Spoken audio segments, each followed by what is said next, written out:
Makakapanayam natin sa pagkakataong ito. May kinalaman pa rin sa ilang mga mahalagang paksa dito ho sa ating lipunan at dito sa rehiyon ng Asya, mga kabombo at mga Coastal Nation.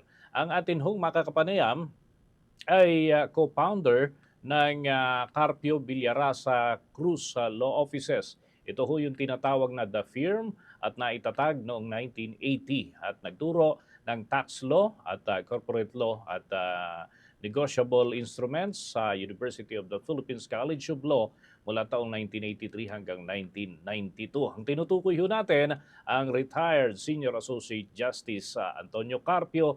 Welcome to the program sa Bombo Network News. This is Bombo Dennis Hamito and together with me, si Bombo Jaira Hangayo. Magandang umaga po. Direktahang tanong, Justice, may tuturing ba na nakakaalarma yung sitwasyon dyan sa bahagi po ng West Philippine Sea dahil may mga impormasyon na nangyayari na meron daw mga itinatanim ng mga floating device and recently binawi din po nila yung pasilidad na inilagay po nila dyan. At go ahead, Justice, para sa mga tagapakinig at tagapanood ng Bomb Radio Philippines. Magandang umaga sa mga kababayan natin. Tandaan natin na yung pag-construct nila ng mga air and naval base sa Spratlys, in particular sa Mischief Reef, sabi nila nagtayo lang sila ng mga fisherman shelter, no? Para pag may bagyo, doon magtago yung mga fishermen nila. Sabi nila wala silang ibang balak gagawin doon kung hindi fisherman shelter lang. Hindi nila i-militarize. Sinabi nga nila kay uh, President Obama at that time na they will not militarize. That means they will not put air and naval bases in those artificial islands. Alam natin na they established military bases there. No? Napakalaki. They have a huge air and naval base in Mischief Reef at saka sa iba pang mga uh, artificial islands doon. So, tandaan natin na during the time of Obama, nagpadala sila ng mga dredger from China to Scarborough Shoal. Nakita ng mga satellite. Sabi ni President Obama, pag tinuloy ninyo yan, there will be severe consequences. So, bumalik yung mga ledger dahil may summit noon at that time, G21 sa Hangzhou at the Chinese didn't want to create an incident so hindi natuloy. Pero alam natin ang plano nila. They really plan to build an air and naval base on Scarborough Shoal dahil they need that in case they invade Taiwan, no? Malapit lang yung Taiwan and with the air and naval base sa Scarborough Shoal, they can block the Bassett Channel.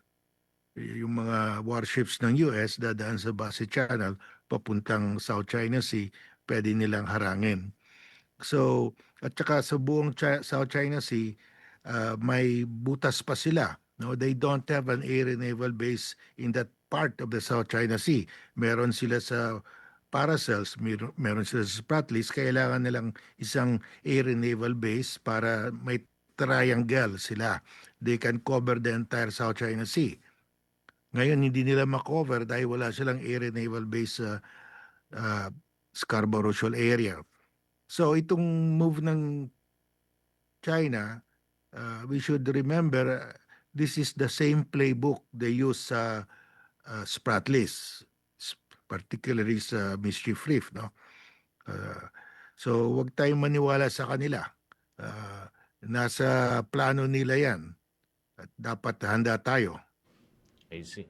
Okay. Justice, may mga nagsusulong ng kapareho po ng inyong sinasabi. Pero ito, ang malaking konsiderasyon, sapat ho ba na maging argumento ito sa bagong kaso dyan sa panibagong usapin na isusulong natin for arbitration o kailangan ilakip ho ang iba pang mga pangyayari, itong mga nakalipas kagaya ho ng mga panghaharas na ginagawa ng China sa atin pong mga mangingisda, pati sa Bureau of Fisheries and Aquatic Resources, ganun din doon sa Philippine Coast Guard na nagpapatrolya dyan sa bahaging yan ng ating saklaw na karagatan. Justice?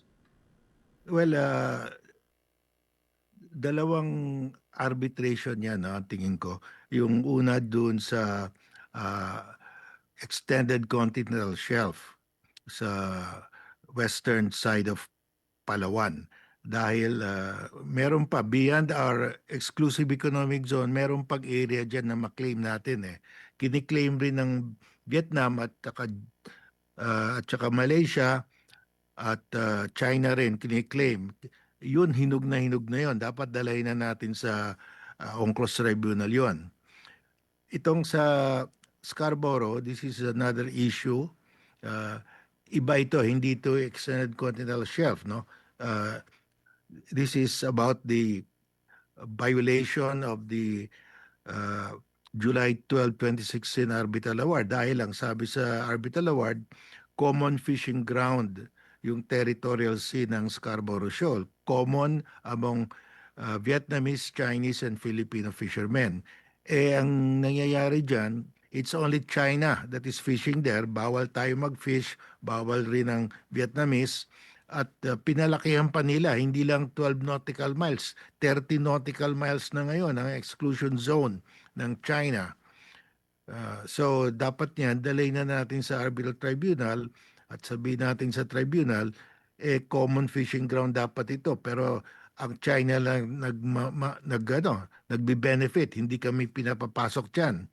Mga fishermen namin at saka yung mga Vietnamese. So dapat the tribunal will establish the annual fish catch for each country, no? Let's say 100 tons or whatever, every country limit at saka yung fishing season para walang overfishing at hindi maubos ang isda doon. You have to give time for the fish to regenerate, no? Ah, Dapat ito ginawa ito noon pa pero walang gusto mag-file kaya ganito nangyayari sa atin. So that's one. Second, nag-announce ang China na magtatayo sila ng ah, nature reserve park sa territorial sea ng Scarborough Shoal. Eh, common niya nga yan eh, common fishing ground. Paano nila, they have to involve the two other countries kasi maapektuhan yung fishing ground. Hindi nila pwede gawin yan unilaterally. So dapat we should go to an arbitral tribunal now. No? Kaya lang, ewan ko bakit hindi gumagalaw yung ating gobyerno. But pag ganyan yan, talagang upak-upakan na lang tayo ng China. Oo, ano? At very concerning ito hanggang sitwasyon na ito. By the way, Justice, may katanungan din po ang aking katandem dito si Bombo Jaira Hangayo. Bombo Jai, with your questions. Justice, ano po ang inyong pananaw sa hakbang ng China laban kay Defense Secretary Teodoro na i-ban siya sa mainland, maging sa Hong Kong and Macau dahil sa stand nito sa issue ng West Philippine Sea? Well, it's the right of China to ban, no? Pero dapat mag-retaliate tayo. Dahil, ang sabi ng China, because Teodoro has been unfriendly to them dahil he has been expanding our security arrangement with other countries like France, no? Pumirma ng Peaceful Forces Agreement ang France. And madami pang kinakausap natin na bansa na magkaroon ng to have a security arrangement with us. At saka ini-strengthen ni Teodoro yung alliance natin with the US, with Japan, with Australia. So, in other words, hindi Teodoro is protecting our territory and sovereign rights, our national interest. Well, if China will ban him, that's their right, no? But we should retaliate. We should also ban their defense minister from coming here and the family dahil ang epekto nito, it intimidates other government officials that they should not talk anymore against China. Paano, how will the people know the real situation pag yung mga officialis natin natatakot magsalita? dahil ibaban sila. We should retaliate para malaman ng China na hindi nila pwede magawa ito. Our Teodoro is just doing his duty. Kung ganyan ang gagawin ng China, matatakot yung ibang mga opisyalis natin, they will not do their duty anymore. Mabuti si Teodoro, matapang. No? But we should retaliate. Dahil pag hindi tayo mag-retaliate, gagawin uli ng China yon. They get away with it. Yan. Sa ibang mahalagang issue naman po, Justice, ano po yung take ninyo sa pangangailangang baguhin itong threshold ng boto para sa conviction sa impeachment ngayong may nakakulong po at nagtatagong senador? May kaso na ang Supreme Court, no? Decided case, People versus Maceda at saka Trillanes versus Pimentel. Ang sabi ng Korte Suprema, if you are under preventive suspension because there's a warrant of arrest and non-bailable, you cannot hold public office. You cannot hold public office. Ibig sabihin, hindi ka pwede, you cannot exercise the functions of your office. And one of the functions of office of the senator is to vote in the election of Senate President, to vote in the impeachment, to vote to pass resolutions and bills. Dahil nakakulong ka. And you cannot hold office, yun ang sabi. Meron namang provision sa batas, sa plunder law, no? Anti-plunder law, nakalagay doon, if a warrant of arrest has been issued against you under the plunder law, you shall be suspended from office during the pendency of the case. Suspended from office during the pendency of the case. Automatic yan, mandatory yan according to the Supreme Court. So si Jinggoy charged with the plunder before the Sandigan Bayan, the case is pending. So suspended siya ngayon from being a senator. Ngayon, of course, pag suspended ka, you cannot attend sessions, you cannot vote in passing bills, resolution, or in vote in the impeachment case, no? Because you are suspended nga eh. Sabi nila, iba naman yung senator judge. Hindi. You cannot be a judge in the impeachment court if you are not a senator. So, hindi mo mahiwala yon because only senators can be judges. And if you are suspended as a senator, you are also suspended as a senator judge, no? But that is my opinion, no? So this will have to be decided by the Supreme Court dahil madaming opinion ito. And this should be brought to the Supreme Court later on, hindi ngayon. Saka na, after the trial na.